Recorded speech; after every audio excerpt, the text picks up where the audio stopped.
What's up, everybody? Welcome to another exciting edition of Mission Pro Wrestling Unmatched. I am Front Row. Joining me this week on the supersized episode, we have Emily May from On a Mission and Trenda Magellan, the best host from the West Coast. What's up, ladies? Hello, Emily. We're good. I took a little holiday for the 4th, so we didn't have our On a Mission episode. So I thought I would jump on and join the rest of the Mission Pro crew.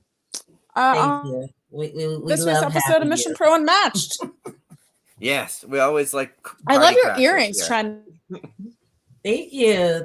Yeah, pretty much. I just wanted to crash the fun.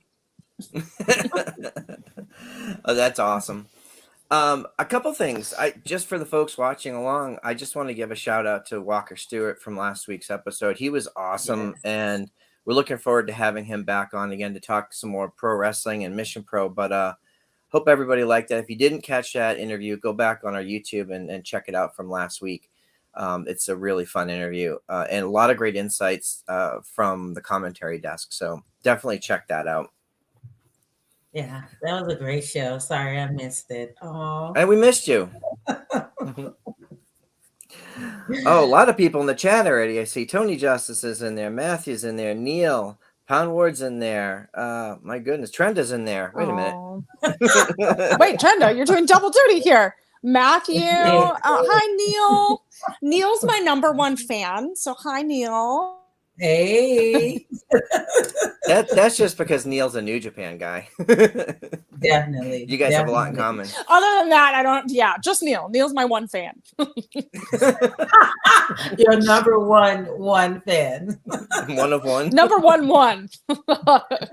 He's gonna get that. You know how people have like the limited edition runs of things. He's gonna get the number edition of whatever I have to give out. Well, we got a lot to cover. I love tonight. it. I see some. Yeah, you want to jump in? Yeah, so we've got a lot to cover tonight. There's so much happening in the world of women's wrestling this week. I did a quick rundown. I think I sent you guys just a couple of paragraphs on what's been going on. All of the major companies are really putting a focus on women's wrestling. I think Raw this week had like 22 women on the show. Like it's been great from that perspective. So, but I want to touch base on a couple of things real quick. I wanted to give folks an update for those who didn't catch Thunder Rosa's vlog today. She did give a major update on her health status, and she was on with Doc Sampson from AEW and mentioned that it looks like she's healing very well, and they are going to monitor her for the next, I think, 4 to 6 weeks, she said. And if everything looks good, she may be cleared to return to the ring. So that's a big step in the right direction. So we're super happy for her. Yes. Yay. Couldn't have had any better news today. Awesome. And if you're paying attention, I know that if you're looking at the calendar, I think some fantasy booking is already going on in our brain. So let's see what happens. But I'm excited for her. This is going to be awesome. I've been waiting for this moment for quite some time. Just the fact that, that she didn't lose the title, and there's a lot more story to tell just between her and Britt, and just and then even all the newer talent that's come to AEW since she's left, and then there's Collision, and it's like just all these possibilities, forbidden doors and everything. So I'm like, yeah, this is everything. I can't wait. Yeah, I mean, this is going to be a great opportunity, not only to like connect with her fans again, and the fans have been supporting her and being by her side during this whole process, and I'm just excited that and I'm glad that she's able to take her time, do it when she's ready. So I know the fans are excited. I see the chat, but it's gonna be amazing. As like Trenda said, with Collision and with other AEW opportunities, I know lots are wondering what's next. Yeah, and who knows what's going to happen, but I can think of a dozen different fantasy matchups that weren't possible a year ago that are possible now. So I'm excited. Everybody stay tuned to her socials and AEW socials, and hopefully we'll see more in the weeks to come. But I think she's continuing on in her role as Spanish commentary for Collision now, so that's cool. I wanted to talk a couple things before we jump into the wide world of women's wrestling. I wanted to talk a little bit about the upcoming Boiling Point pay-per-view. There's some exciting matches that we've already announced, and I believe, Emily, there was another match from this past week. Let me pull up a couple of the graphics here. We did touch base with we go ahead. Yeah, we just announced we did just on a mission had an interview with Denise Day, who's making her debut. And if you did not see, she has a match announced against Shay Carmichael. And Denise was so, if you all have not watched the episode with her interview, she was very emotional about the moment she got the call that she was going to be on a Mission Pro show. She got so emotional in this interview. I did too as well. So, you know me, I can cry. So very sweet and opened up about what it meant for her. So if you have not seen it on the YouTube channel, check it out. So that one's going to be a good one. And we also, I'm going to take this over for a second, front row.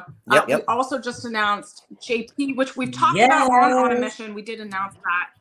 JP versus Maya World. I know Maya World is Trenda's favorite right now. That's my girl. This is going to be another hard-hitting one. But I always love to see someone get over on the men's revolution, and she's the perfect person to do it. Great. Yeah, Neil, we just announced that Maya World versus JP Harlow. And yeah, Denise did pass the Godzilla test, so that was all good. Neil is cheering on Maya. He's on it. So yeah, those are some of the matches that were just announced. We also had Nova Phoenix on a few weeks ago, and her match against Queen Uju. Mm-hmm. Veda and I kind of broke that down and how brutal this match might be, because you have Nova Phoenix, who's been a part of Mission Pro various times, has had some incredible matches. She can chalk up at Mission Pro, and Queen Uju, who comes in with this attitude that we've talked about. So that's another match we're excited about. Yeah, I'm actually just thinking about a surprise match of the night so far with the matches that's been announced. I wouldn't be surprised if this match right here really exceeds people's expectations, because again, like you said, Uju and that attitude and how she acts in the ring and how she conducts herself in the ring. And then, I saw the interview that you guys did. So I think that them two are going to have a really good match. So I'm looking forward to seeing that. And so everyone knows all of these matches are up for sponsorship. So that's an exciting opportunity. I know that wrestler sponsorships are open as well as sponsors. So as we announce them, if you see a really awesome one you're excited, I know Trenda just can't decide she wants to sponsor and support, but if you see one you really like, you can sponsor the match, and that goes to support wrestlers. Yeah. I'm probably a sponsor, Maya kicking JP's butt. That sounds good. If you're interested, I think so. If you're interested in any of these sponsorship opportunities, email us at missionprowrestling@gmail.com. Man, there's a lot of interest in this pay-per-view, so I'm excited. But Emily, I wanted to ask you and Trenda about the videos that we've seen, the promos that we've seen recently from both Tiffany Nieves and our champion Genocide. Genocide just released a video in response to Tiffany. What were your thoughts on Tiffany's message and of course Genocide's response? Well, for me, my thoughts is it's gonna be a fight. It's gonna be a fight. I don't see any love lost between these two ladies, and the way they are conducting themselves right now seems like someone's gonna pay, or they both might pay, or I don't know, but I just know it's gonna be a fight. If anybody has not seen those clips, you can look. on our website and see them on YouTube. But these two ladies are not friends, and they are both ready to kill each other. That's how I see it. Yeah, I mean, we all saw the fact Tiffany wants to retire Genocide, wants to make sure that this is her last match, not only at Mission Pro, but it seems like across the board she wants to make it her last match. So that's a very big statement coming out of Tiffany, who obviously is a rising star at Mission Pro Wrestling, has really done an incredible job, not only getting the fans behind her, but has an incredible story. But that's really kind of amazing that she has this attitude to come out and call out she obviously #1 contender spot against Emmy Camacho, but the fact that she's coming out and making those statements against our Mission Pro champion Genocide, telling where her head's at and where she's going into this match.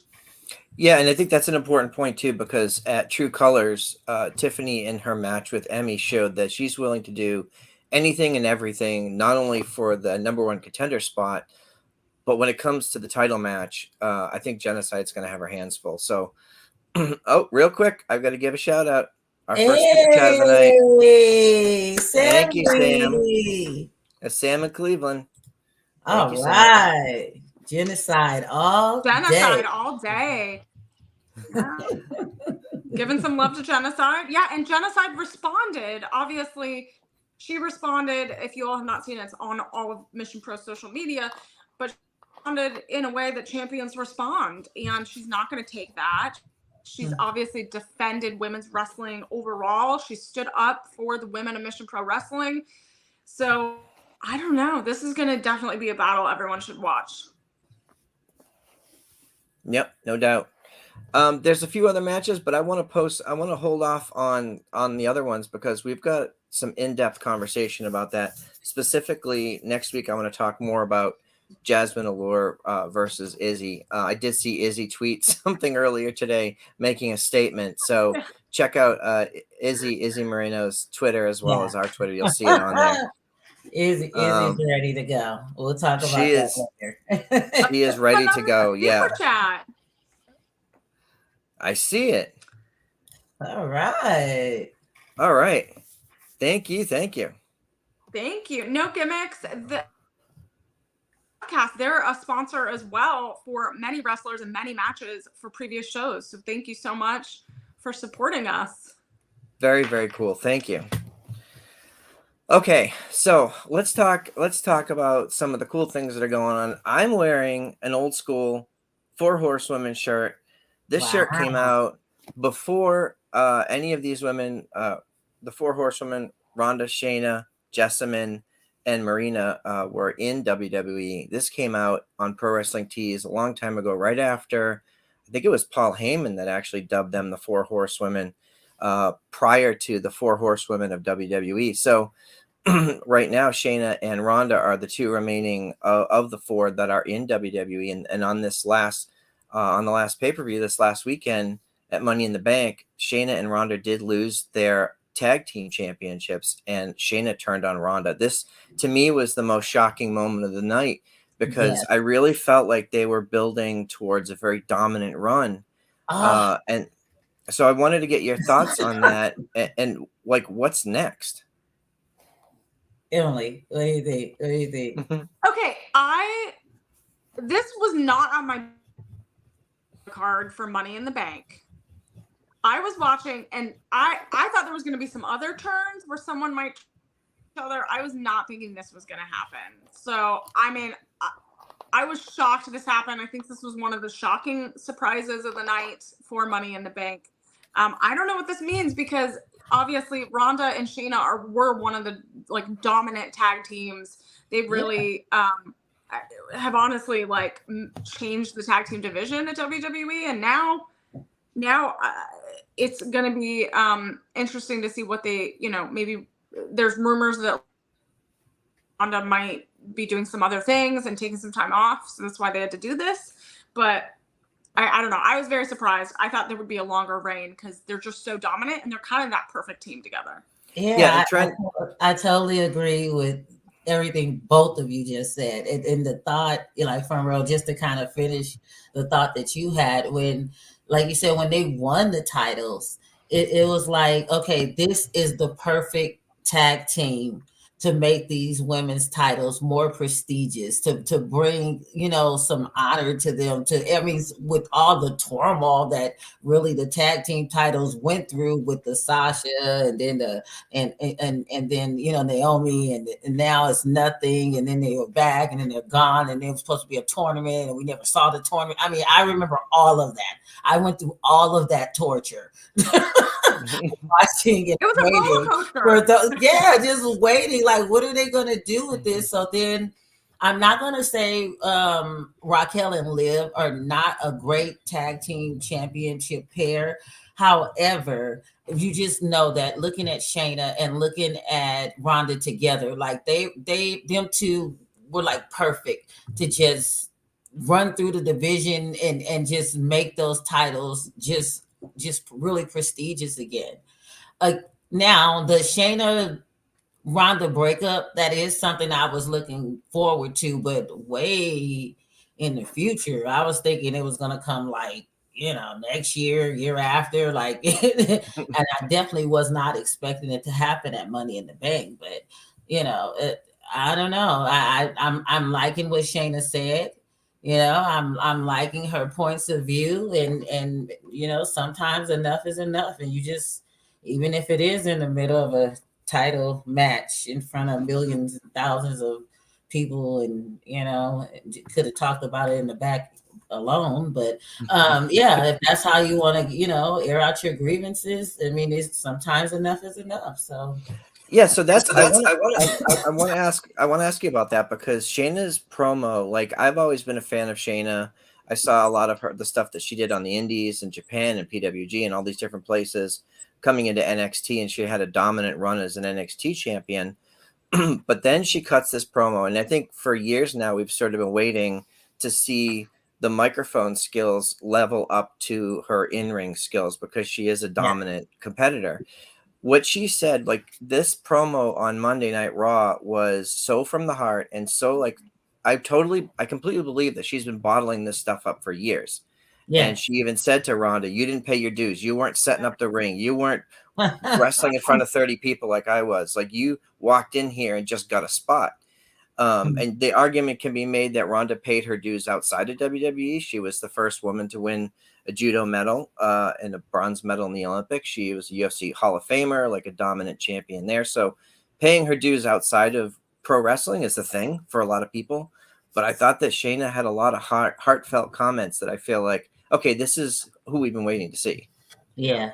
Well, Front Row, it kind of brings up this that I've seen, like, these crossover talents where you're getting people from MMA and UFC, you're getting Logan Paul, you're getting all of these crossover talents, right? There's that question that a lot of the wrestlers that came through the independent circuit that did those shows with 30 people, that did the road trips, that, again, quote, paid their dues. A lot of that with Shayna, a lot of that comes from the heart. And so that promo, I feel like, was very relatable for a lot of the roster. And it came from a place that had a nugget of truth. And so that's that question, is like, not everyone can cross over like some like Ronda, like some of these other talents. And so when we see this, it kind of complicates the relationships and who you train with and who you can be tag team partners with. So I don't know. I felt like it did, like you said, it had heart. And obviously I agree with Trenda that this turn should have happened way down the line. It should have been built. I wanted to know, like, how long did Shayna hold on to this? Like, were there just like fights or discussions, in other places?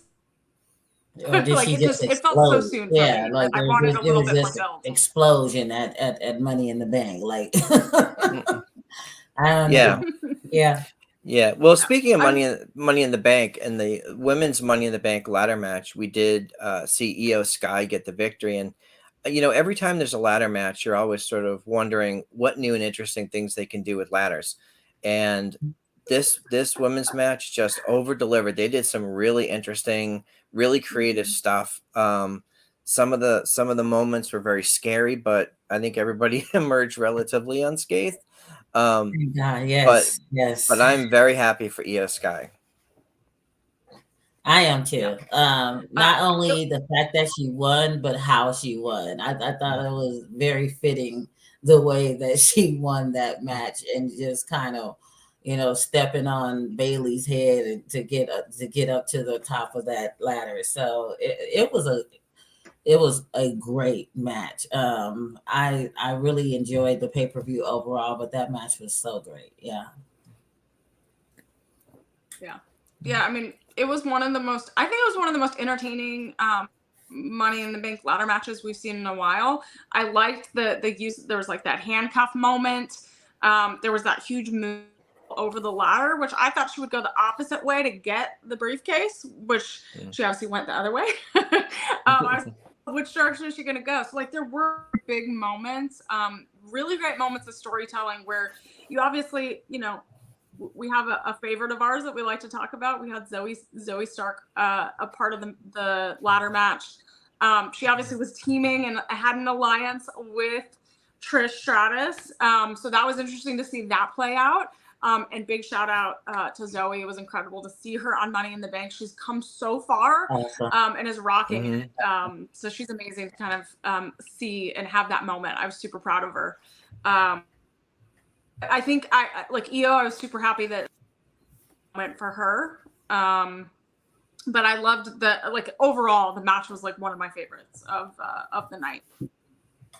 Yeah, it was incredibly well done. I sort of cringe at these matches because there can be some really scary moments. Ladders are unpredictable. There's no real way to control them.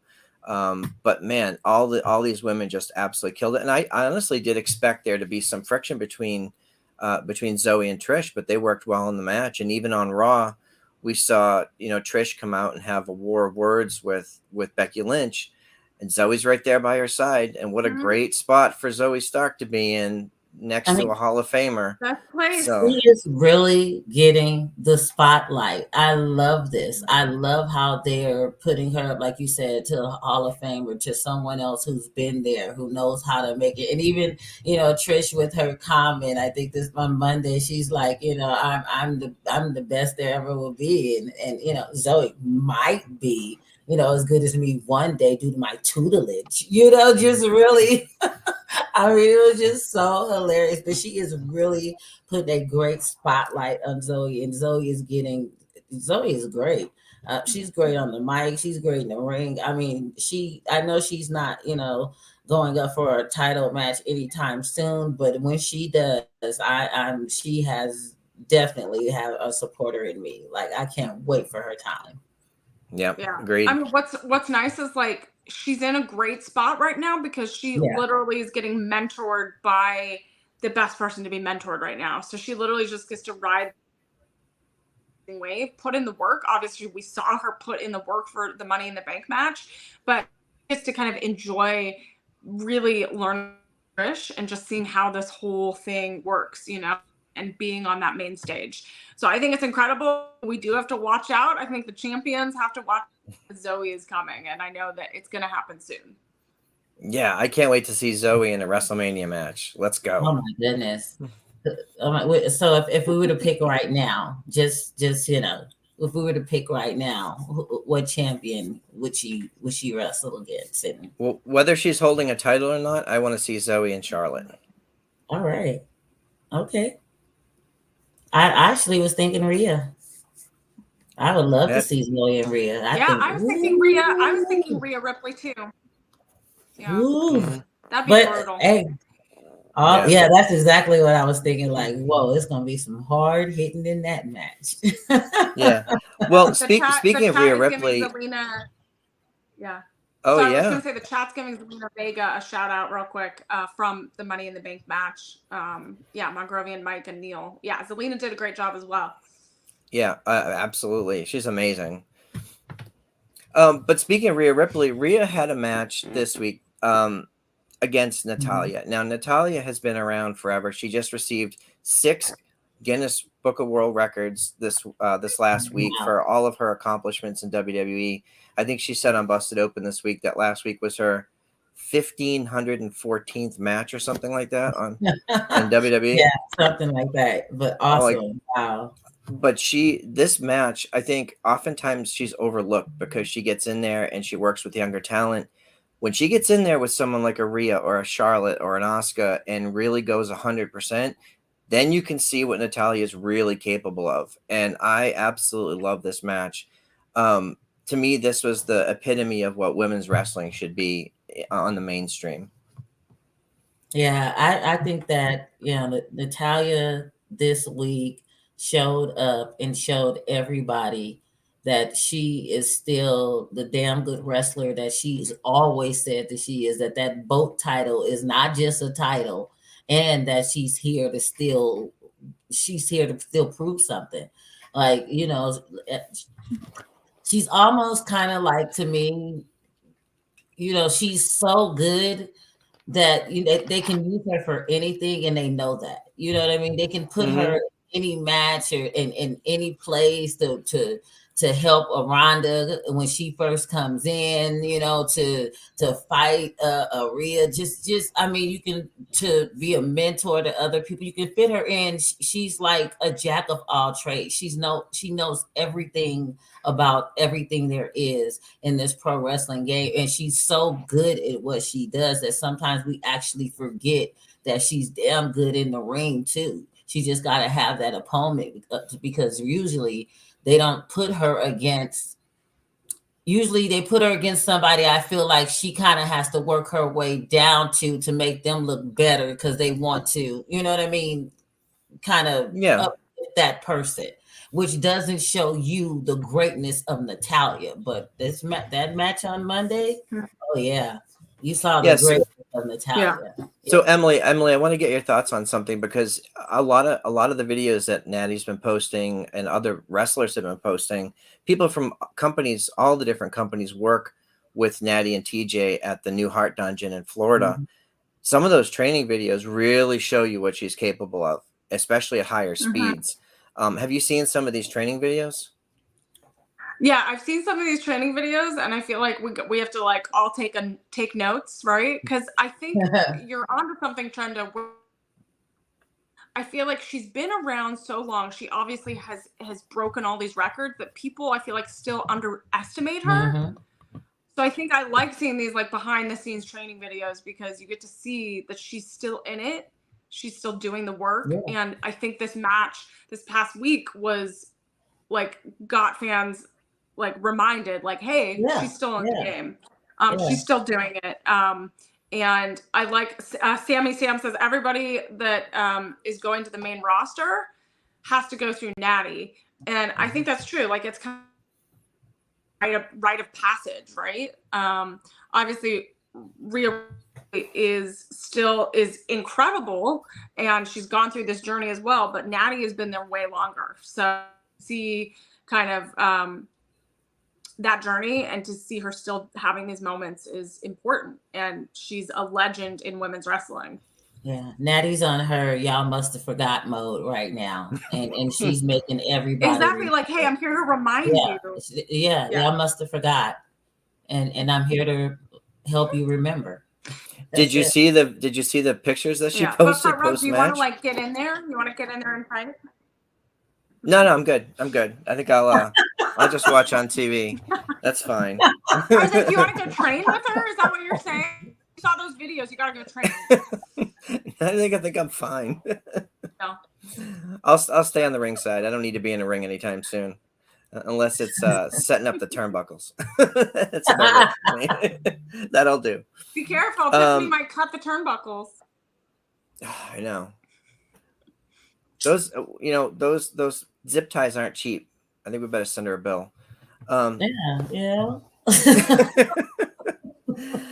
No, so I want to jump over to NXT real quick, because one of the matches that I think a lot of people were talking about, and I know Tommy Dreamer talked a lot about this match on Busted Open this morning, was Blair Davenport versus Roxanne Perez. And both of them are outstanding, experienced athletes. And I like like this because it sort of reminds people, yeah, there's developmental there, but we also have this. Like we have top level talent giving you like pay-per-view quality matches.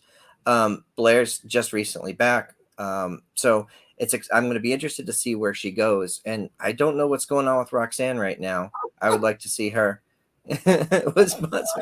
Yeah, thanks. I accept payment in cigars and coffee. I can't with you people. But this was a really cool match. It was I think it opened the Grumpy show. Mike's always causing trouble. He's a problem. He's a real problem. But I don't know if you guys got a chance to catch this match on NXT on Tuesday, but it was really good. Yeah, it was.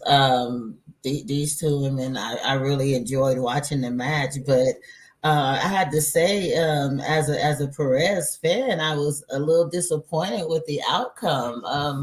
And not even just that. I kind of feel like, well, I am being biased. I mean, because being a fan, you're gonna root for who your favorite people are. But I know she can't win all the time, but I kind of want her to, you know? I mean, like she is to me in my eyes just that great. Like she is so awesome. I've been watching her for a few years now, and I'm just like, but yeah, overall they were good. I mean, I want her to win all the time. I don't know why it can't happen. Let's make some phone calls. Let's make this happen. She was in our very first pay-per-view back on Genesis. Yeah, I believe she even won a title that night. So yeah, she's been around a minute and just continues to get better and better. So I don't know if they're keeping her there to help working with the new talent or if she's destined for the main roster. But we'll see. Let's jump over to AEW because there's a couple matches that I want to focus on. One of the matches I was very, very excited to see, and we talked about this on last week's show, was Chris Statlander versus Lady Frost for that TBS title. I'm very, very happy that Chris Statlander holds that title. I think it's good that Jade is now going on to do something else, hopefully chasing that main title at some point. I think Jade said on her socials that she was taking time off. I don't know anything about that, but she did toast about that. This match was really good, and as a fan of both of these women, it was exciting to see them in a main spotlight like this. Emily, did you catch this match on Collision last week? I did. I caught that match, and I'm so happy that Lady Frost gets this spotlight. Yes. I think it was a really big opportunity for her. I know that she obviously has gone up through the indies. She had her moments at Impact, and I think this is a great spot for her to get a title shot was incredible. And I think both of them were worked really well together. Obviously it was a pretty big fight for Lady Frost. But I think, Chris Statlander is going to have some good opponents and challengers coming up, and to have Lady Frost there was really exciting. Yeah, I agree. I really like the match. Again, just like you both, I am very, very happy to see Lady Frost get some spotlight and some time, some good TV time. Watching her again, just like you said, she had her moments of impact with the NWA, and just really kind of, just watching her to see where she is right now. Like I just hope that she continues to get some spotlight because she can really help that women's division over there. Well, she's been on Ring of Honor, so I'd like to see more of her in Ring of Honor. So she's a good fit there with her hard-hitting style and her acrobatic feats. So we've been a big fan of hers for years. I think 3.5 years ago we saw her face Kylan King here in Charlotte in front of a small crowd, and to see both of them doing what they're doing now is just super exciting. So yeah, awesome. The other match I wanted to touch on, and I try not to be negative. I try to keep everything super positive. But Ruby Soho versus Britt Baker this week on Dynamite. I was very happy that this match happened. I just feel like there was something off, and I couldn't really tell what was going on. Either it was timing or chemistry or something. This just wasn't the match that, for me, that I think both women are capable of. So I'm excited that Ruby won, but I wasn't really crazy about this match. I don't know if you guys have a different opinion or not. Yeah, it was a little off for me too. And I think that's the best way that I can put it. I was thinking maybe it was because, you know, Britt really still isn't healed completely because she was out sick. You know, her and Adam both were sick. He missed the episode of you know, of the AEW himself prior to, you know, he gave her a bug and now she's out and she had to come back, you know. So I don't know where it was, but I just felt like it was, you know, lackluster from, I guess, what you would expect from those two. Because, you know, Ruby's no newbie, you know, and then Britt usually she can have really good matches with people who challenge her. You know, so I just felt like it is what it is, you know. I don't know. I sometimes you have an off night. Again, she was coming back from an illness that could have possibly been, you know, maybe they didn't have time to get things the way they wanted to. But I'm just gonna chalk that up. But I am happy also that Ruby won, and now, you know, we know for sure there's at least gonna be a new Owen Hart title. What is it? Is it a belt? Is a Title holder, cup holder, cup holder, Yep. exactly, this year. Yep. So at least we know that for sure. But yeah, I don't know.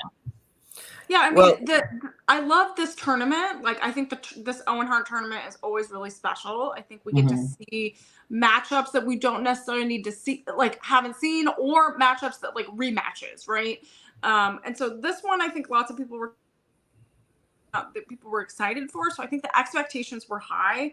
I felt like it was a little bit rushed.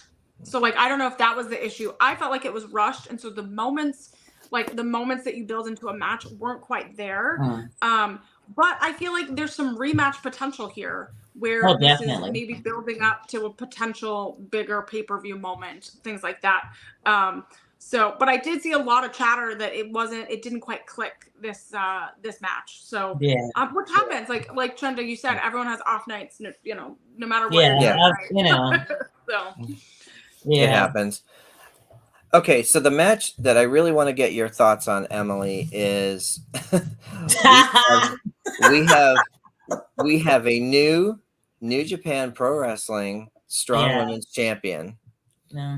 This was a huge shocker to win. When I saw this on social media, I was like, wait a minute, what just happened?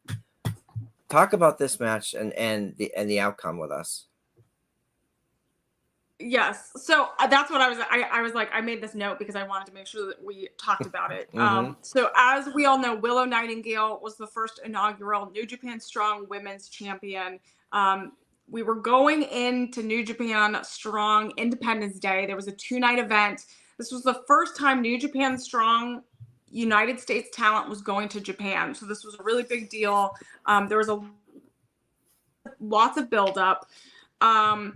We obviously, the first night, we saw Willow Nightingale team up with Momo Kogo and face Julia and Tekla, right? So that was a tag team match.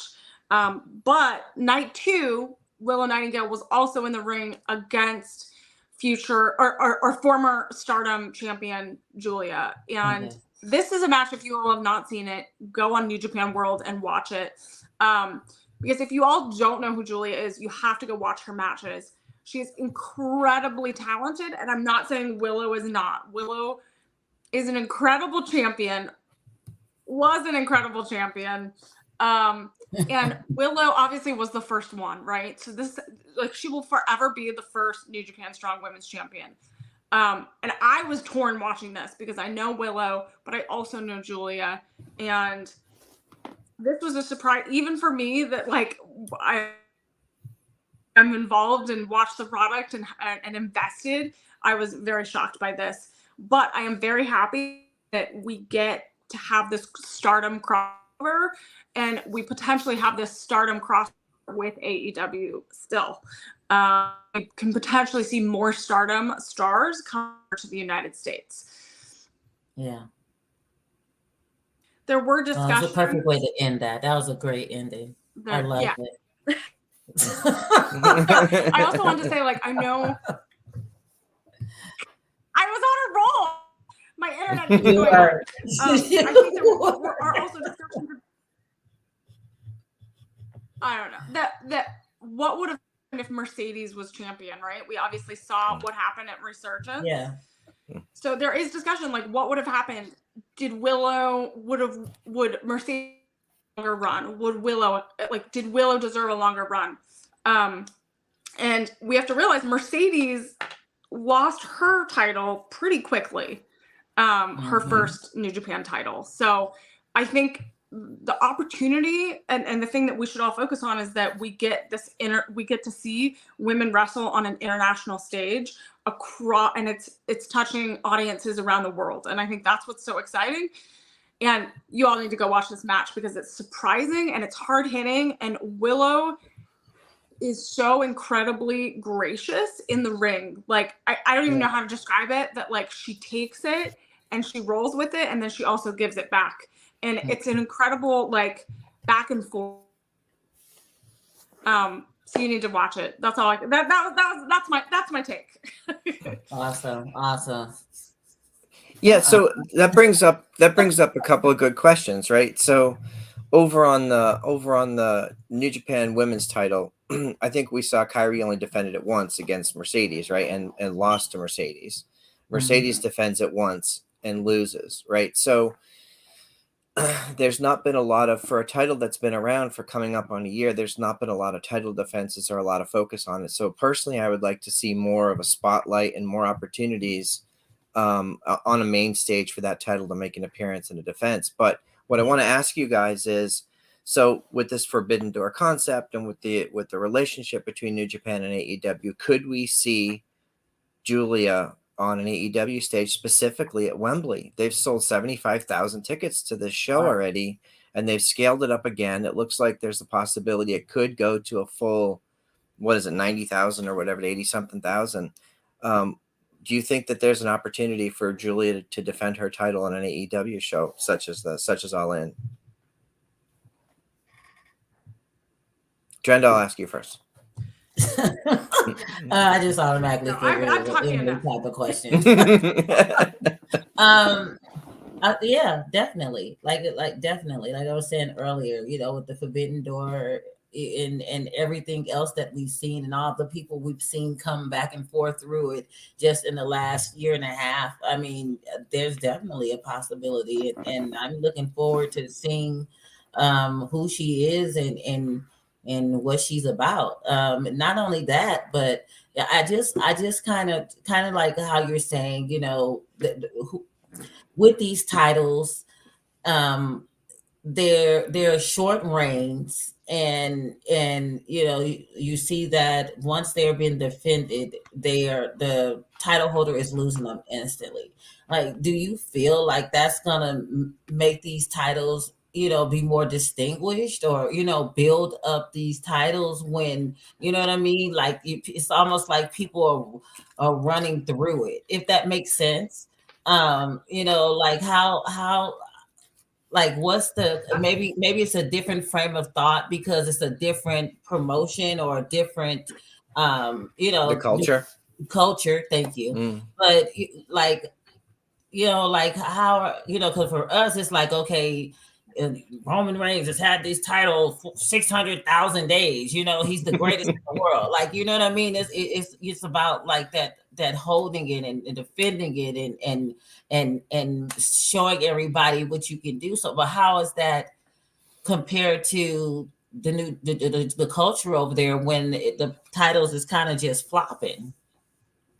So Trenda, like, I think, just to kind of be devil's advocate here, you could think about that and the opposite spectrum. Think about that and say that because the title could potentially be changed every show you're on or every challenger you have, the stakes are higher because you could have you're going to always have the best of the best coming after that title.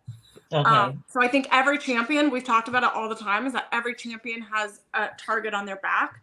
And so I think it elevates in some ways. You could think of it that way. kind of a more positive spin is that it makes it so anyone can potentially, any challenger can get it, and you can get it back again.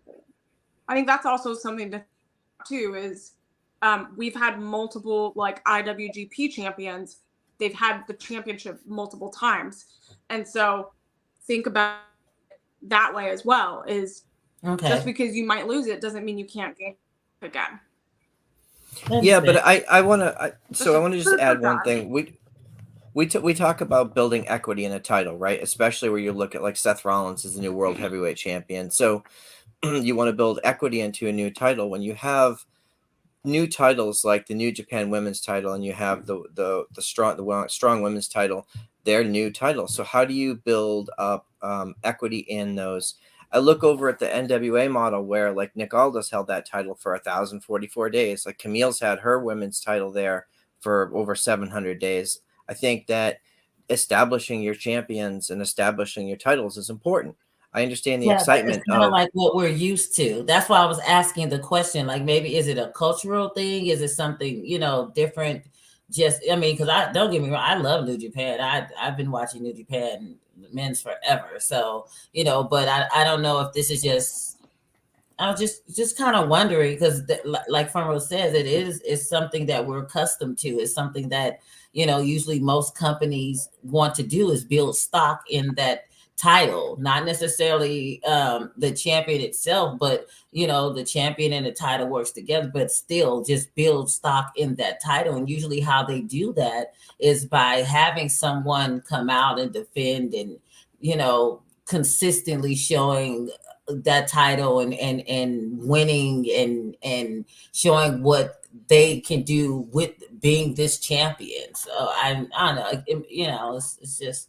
But to Emily's point, another good way to build up stock and equity in a title is the quality of the matches, not just the competitors. But if you have a quality champion, and the champions are often defined by the quality of the challengers, right?